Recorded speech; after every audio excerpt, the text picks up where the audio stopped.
पत्नी के अलावा इस एक स्त्री से संबंध रखना पाप नहीं होता है। शास्त्रों के अनुसार कोई भी पुरुष पत्नी के अलावा इस एक स्त्री से शारीरिक संबंध बना सकता है। दोस्तों, एक बार देवर्षि नारद नारायण नारायण का जाप करते हुए अंतरिक्ष के मार्ग से यमलोक पहुंच जाते हैं। यमलोक के देवता यमराज विशालकाय सिंहासन पर विराजमान होते हैं। उनके पास चित्रगुप्त बैठे हुए होते हैं। तभी देवर्षि नारद उस स्थान पर पहुंच जाते हैं। देवर्षि नारद को आता देख यमराज उनका स्वागत करते हैं और उन्हें प्रणाम करते हुए कहने लगते हैं, हे देवर्षि, आपके आगमन से यमपुरी धन्य हुई है।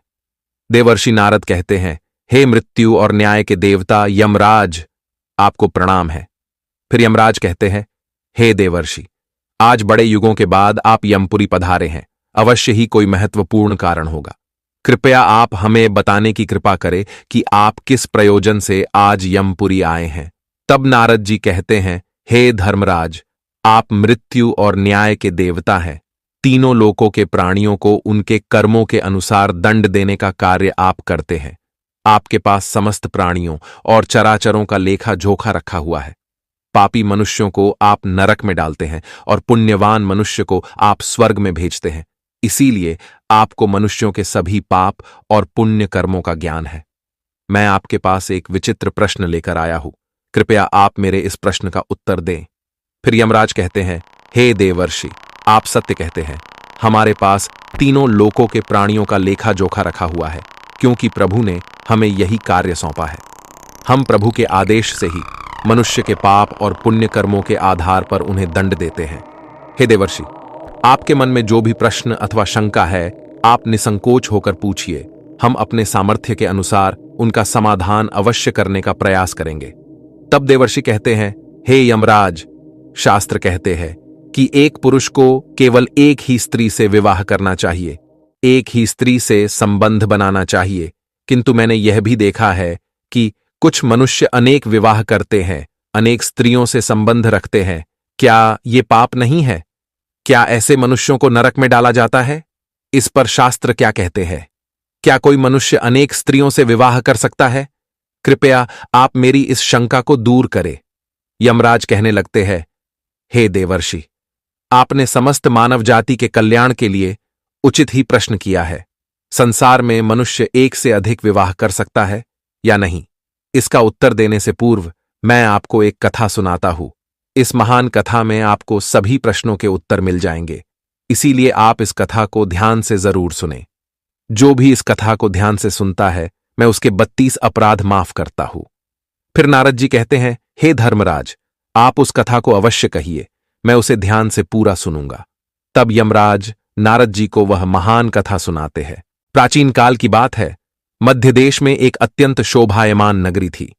उस नगरी के एक अत्यंत गुणवान, बलवान और रूपवान राजा थे, जिनका नाम था धर्मपाल। महाराज धर्मपाल एक न्यायप्रिय राजा थे। उनकी प्रजा उनके न्याय से अत्यंत संतुष्ट रहा करती थी। राजा भी अपनी प्रजा का अच्छी तरह से देखभाल करते हैं, प्रजा का सभी जरूरतों का अच्छी तरह से ध्यान रखते थे। महाराज की सुकन्या नाम की पत्नी थी, जो अत्यंत सुंदर, गुणवान, चरित्रवान और पतिव्रता नारी थी।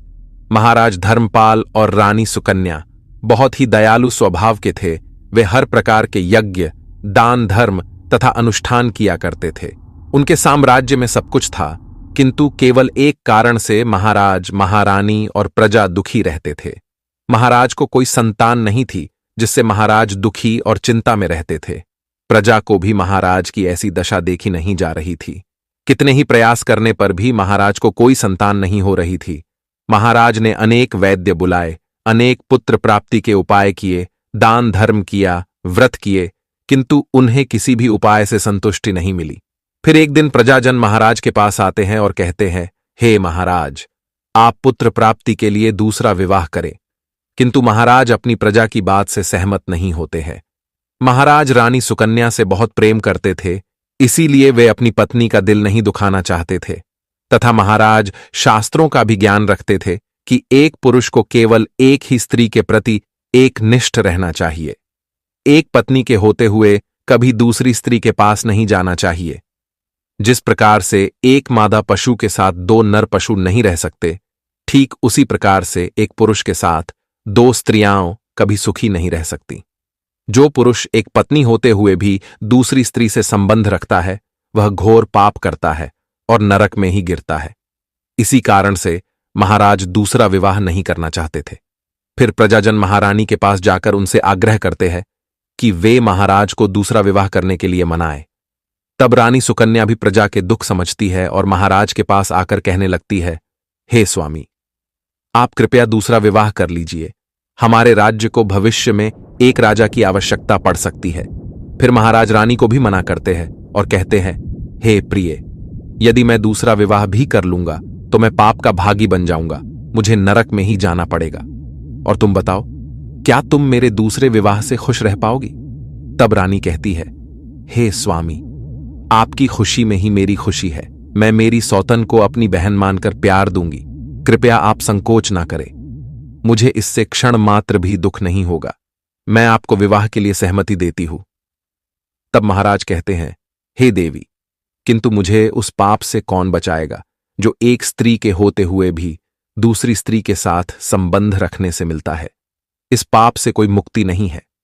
मैं ऐसा घोर अनर्थ नहीं करना चाहता। उधर स्वर्ग लोक से महाराज के सभी पूर्वज इस घटनाक्रम को देख रहे होते हैं। वे अपने पुत्र के ऐसे व्यवहार से अत्यंत दुखी हो जाते हैं।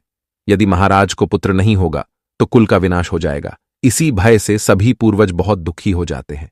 फिर एक दिन सभी पूर्वज महाराज के सपने में आकर उन्हें दर्शन देते हैं और कहते हैं, हे पुत्र, तुम्हारे कारण हमारी दुर्गति हो रही है, हमारे कुल का विनाश हो रहा है। तब महाराज अपने पूर्वजों से कहते हैं, हे महात्माओं, मैंने ऐसा कौन सा पाप किया है जो आप सभी इतने दुखी हुए हैं? आपकी आत्मा की शांति के लिए जो भी उपाय हो वह मैं अवश्य ही करूंगा। तभी वे पूर्वज कहने लगते हैं, हे पुत्र, हमारी मुक्ति का एक ही उपाय है, वह है तुम्हारी संतान। यदि तुम पुत्र को जन्म नहीं दोगे तो तुम्हारे साथ साथ हमें भी नरक में जाना पड़ेगा। हमारा संपूर्ण कुल और वंश नष्ट हो जाएगा।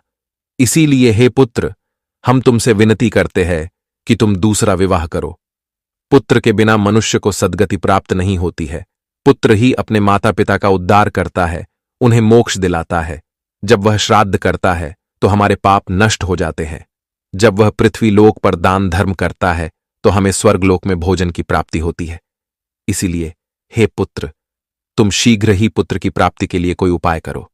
अपने पितरों की बात सुनकर भी महाराज दूसरा विवाह करने के लिए तैयार नहीं होते हैं। फिर सभी पितृगण दुखी होकर यमराज के पास जाते हैं और उनसे विनती करते हुए कहते हैं, हे धर्मराज, कृपया हमारे कुल की रक्षा कीजिए। हमारे पुत्र की कोई संतान नहीं है और संतान के बिना हमारा कुल नष्ट हो जाएगा। कृपया आप हमारे पुत्र को दूसरा विवाह करने की आज्ञा दें। फिर यमराज कहते हैं, हे महात्माओं, मैं अवश्य ही तुम्हारे पुत्र को समझाऊंगा और उसे पुत्र प्राप्त करने के लिए प्रेरित करूंगा। ऐसा कहकर यमराज पृथ्वीलोक पर आते हैं और एक साधु का रूप धारण करके महाराज धर्मपाल के दरबार में जाते हैं। उन साधु को देखकर महाराज धर्मपाल अत्यंत प्रसन्न होते हैं और उनका आदर सत्कार करते हैं। फिर उनसे पूछते हैं, हे महात्मा, आप कौन हैं? किस प्रयोजन से आप हमारे इस राज्य में पधारे हैं? आपके मुखमंडल का तेज देखकर यह प्रतीत होता है कि आप अवश्य ही कोई बड़े तपस्वी हैं। तब वह साधु उस राजा से कहते हैं, हे वत्स, मैं साक्षात यमराज हूं। तुम्हारे पूर्वजों के द्वारा प्रार्थना करने पर ही मैं स्वयं तुमसे मिलने के लिए आया हूं। वह साधु महाराज से कहते हैं, हे वत्स, तुमने अपने पूर्वजों को रुष्ट कर दिया है, जिससे तुम्हारा सारा साम्राज्य नष्ट हो जाएगा। पुत्र के बिना तुम्हारी दुर्गति हो जाएगी, तुम्हें कभी मोक्ष की प्राप्ति नहीं होगी। शास्त्र कहते हैं कि मनुष्य को मोक्ष प्राप्ति के लिए पुत्र को जन्म अवश्य देना चाहिए। फिर महाराज कहते हैं, हे धर्मराज, मैं विवश हूं। मैं दूसरा विवाह करके पाप का भागीदार नहीं बनना चाहता। इससे अच्छा है कि मैं पुत्रहीन होकर जीवन व्यथित करूं। यमराज कहते हैं, हे वत्स, तुम्हारे न्याय प्रिय आचरण से और अपनी पत्नी के प्रति एक निष्ठता को देखकर मैं अत्यंत प्रसन्न हूं। किंतु हे धर्मपाल, एक मनुष्य दूसरा विवाह अवश्य कर सकता है, इसमें कोई पाप नहीं है। यदि किसी पुरुष की पत्नी उसके दूसरे विवाह के लिए सहमति देती है तो वह पुरुष दूसरा विवाह निश्चित ही कर सकता है, इसमें कोई पाप नहीं है। शास्त्र कहते हैं कि यदि एक पत्नी से पुत्र की प्राप्ति नहीं होती है और उसकी पत्नी उसे दूसरा विवाह करने की अनुमति देती है तो उसे दूसरा विवाह करने में संकोच नहीं करना चाहिए।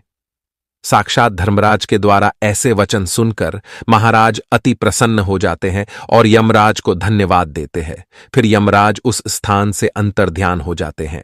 महाराज धर्मपाल अपनी पत्नी सुकन्या के पास जाते हैं और उससे दूसरा विवाह करने की अनुमति मांगते हैं। तो महारानी सुकन्या उन्हें दूसरा विवाह करने की अनुमति दे देती है। तब महाराज दूसरी स्त्री से विवाह कर लेते हैं, जिससे उन्हें सुंदर पुत्र रत्न की प्राप्ति होती है। और उधर स्वर्गलोक में सभी पूर्वज भी आनंदित हो जाते हैं और यमराज का बार बार धन्यवाद करते हैं। तो दोस्तों, इस प्रकार से धर्मराज ने नारद जी को स्त्री और पुरुष के विवाह और आचरण संबंधी महत्वपूर्ण ज्ञान दिया है। आपको यह कथा कैसी लगी कमेंट करके जरूर बताएं। जानकारी अच्छी लगी तो वीडियो को लाइक करें, साथ ही चैनल को सब्सक्राइब करें और कमेंट में जय श्री कृष्ण अवश्य लिखें।